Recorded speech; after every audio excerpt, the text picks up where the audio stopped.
Assalamualaikum everyone. I hope you all are fine and doing good. I welcome you all to my channel. आज हम बात करेंगे English एस्से के topic freedom of speech is a double edge sword,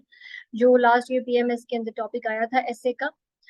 सबसे पहले तो हम लोगों को, जिस तरह मैं हमेशा अपनी वीडियोस में, जो पुरानी वीडियोस उसमें भी बताती रही हूँ, कि किसी भी टॉपिक को जब भी आपने चूज करना है तो आपने उसके अंदर जो पैरामीटर्स असाइन करने हैं in choosing the as a topic, one of the most integral of them is कि आपने टॉपिक की कॉम्प्रिहेंशन करनी है। आपको टॉपिक अंडरस्टैंडिंग ठीक से होगी तो ही you would be able to draw you know meaning out of it, और फिर उसके अकॉर्डिंग ही आप जो है वो इस ऐसे को अटेम्प्ट कर सकेंगे। सबसे पहले टॉपिक की कॉम्प्रिहेंशन को अगर हम देखें तो हमें ये पता ही है कि डबल एज स्वॉर्ड का क्या मतलब होता है। डबल एज स्वॉर्ड का ये मतलब होती है कोई ऐसी चीज जो कि दो धारी तलवार की तरह हो, that has both the benefits and the harms. So basically सबसे पहले तो हम लोगों ने ये अंडरस्टैंड करना था कि वो टॉपिक में ये कह रहा है कि जो फ्रीडम ऑफ स्पीच है वो आपकी डबल एज स्वॉर्ड है, यानी कि इसमें बेनिफिट्स तो है ही है लेकिन हार्म्स भी है। अगर हम लोगों को ये पता करना है कि हम फ्रीडम ऑफ स्पीच कह किसको रहे हैं, तो हमें ये पता होना चाहिए कि freedom of speech, freedom of expression जो है वो दुनिया के तमाम तो कॉन्स्टिट्यूशंस में एज अ फंडामेंटल राइट जो है वो दिया जाता है उस इंडिविजुअल्स को, सिटीजन्स को। दुनिया की जितनी भी आपकी ह्यूमन राइट्स की ऑर्गेनाइजेशंस हैं और all the organisations that are working for the welfare of the people, उनके भी प्रियम्बल के अंदर freedom of expression and speech has an integral importance, and it has been considered or given a very due importance and regarded as one of the fundamental rights of every individual that are innate. हर इंसान इन rights के साथ दुनिया के ऊपर आता है, ये इसकी डेफिनेशन है। इसको अगर हम थोड़ा सा ब्रेक करें तो हमें समझ आता है कि फ्रीडम ऑफ एक्सप्रेशन या स्पीच जो है वो उस प्रिंसिपल को कहते हैं,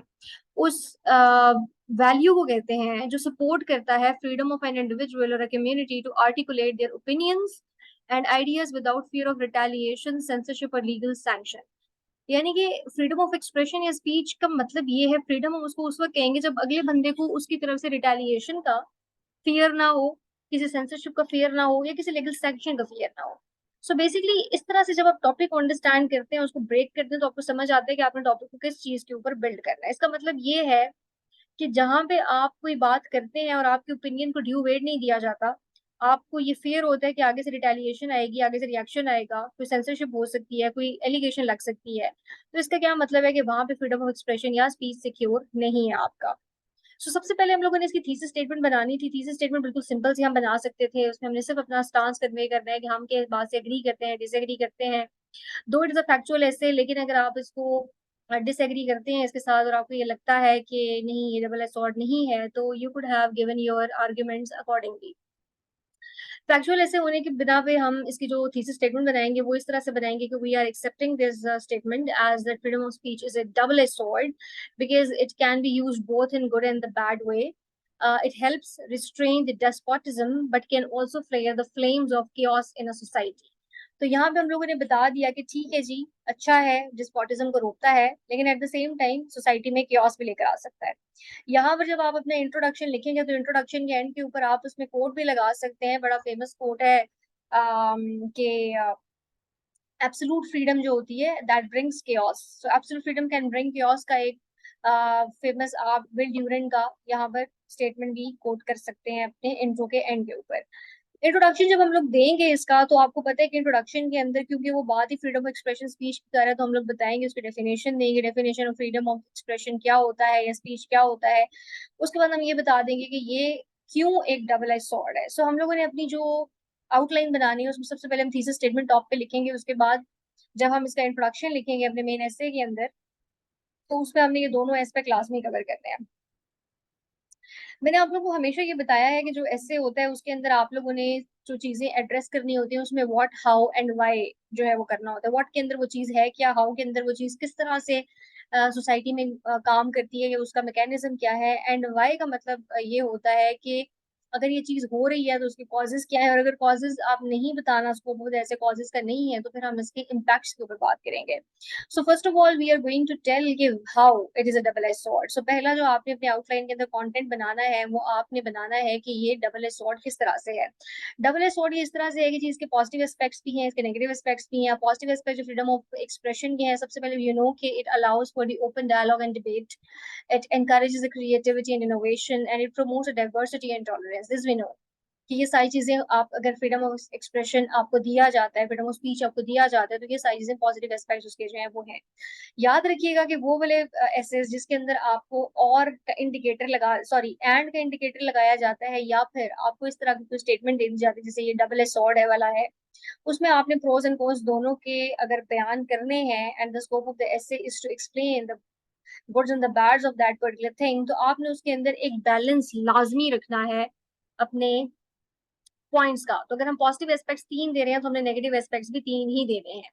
नेगेटिव एस्पेक्ट्स इसके क्या है जी? It enables the hate speech and propaganda, it can lead to the spread of misinformation, it can be used to incite the violence and unrest। हम लोगों ने अक्सर ये देखा है कि जब लोग बहुत ज्यादा अपने फ्रीडम ऑफ एक्सप्रेशन को यूज करते हैं इस क्लेम के साथ कि जी हम आजाद हैं, हमें आजादी राय हासिल है, जैसे कि हम लोगों ने देखा कि यूरोप के अंदर जो डेसेक्रेशन की जाती है, प्रॉफेट मोहम्मद की कैरिकेचर्स बनाए जाते हैं, और फिर डेसेक्रेशन ऑफ कुरान होती है, and there so many other things, वो हमेशा जो क्लेम यूज करते हैं that is the freedom of speech का, कि जी हमारे पास फ्रीडम ऑफ स्पीच है, एक्सप्रेशन है, तो जी हम जो भी करना चाहें वो करें। लेकिन ये चीज क्या करती है? ये ऑफ कोर्स आपके वायलेंस को इंसाइट करती है, सोसाइटी में अनरेस्ट क्रिएट करती है। आपकी जो हेट स्पीच होती है, जो प्रोपेगेंडा होता है, वो हमेशा आपकी सोसाइटी के फैब्रिक को डैमेज करता है। इस तरह की जो चीजें होंगी, ये आपने बिल्कुल ग्राउंड फैक्ट्स के ऊपर बात करनी है, जिस तरह से आप व्हाइट एंड ब्लैक लाइव्स की बात आप कर सकते हैं।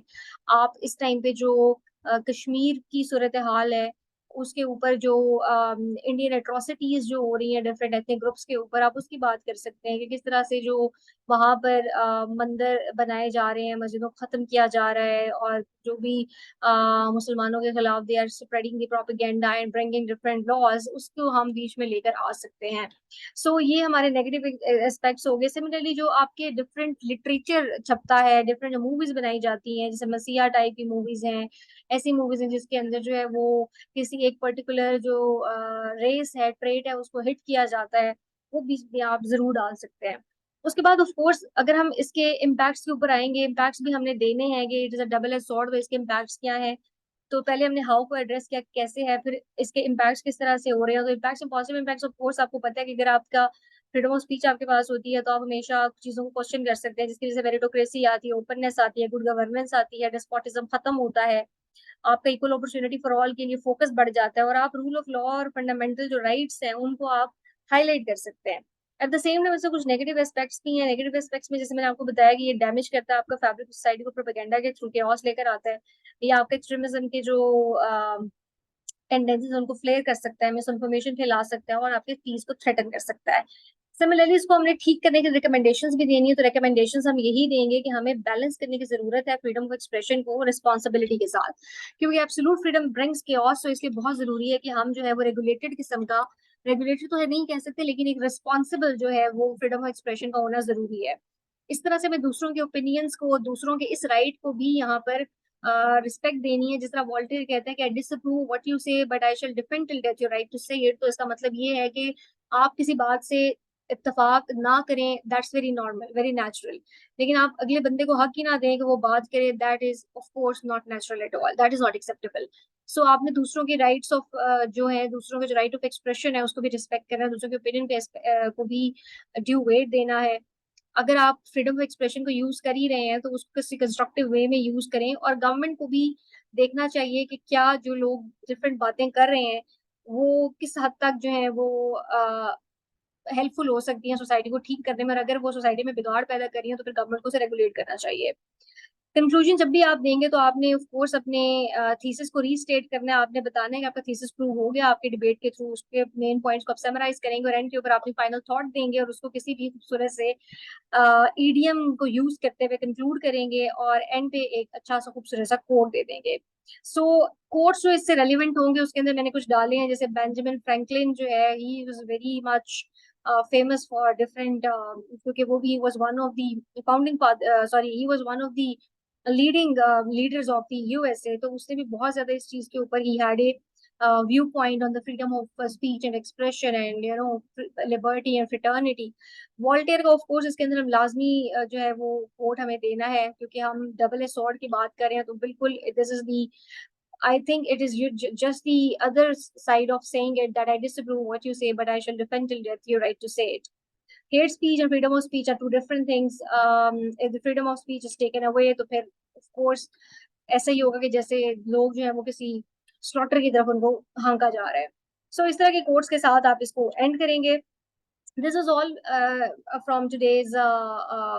वीडियो, जिसमें मैंने आपको बताया कि आपने अपना जो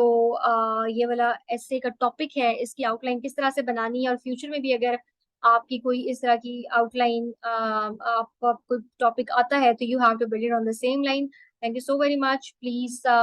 मुझे कमेंट्स में जरूर बताइएगा कि how you liked it, and I really appreciate your patience. Thank you so very much.